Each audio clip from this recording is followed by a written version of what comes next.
During the dry season in Gunung Kidul, when the teak forests themselves dry out, local residents engage in a vital activity known as ngarit.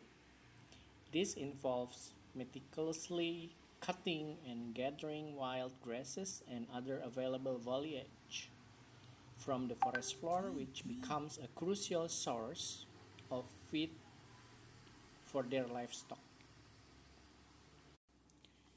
As pastures outside the forest become barren, the resilient undergrowth within the teak plantations offers a lifeline.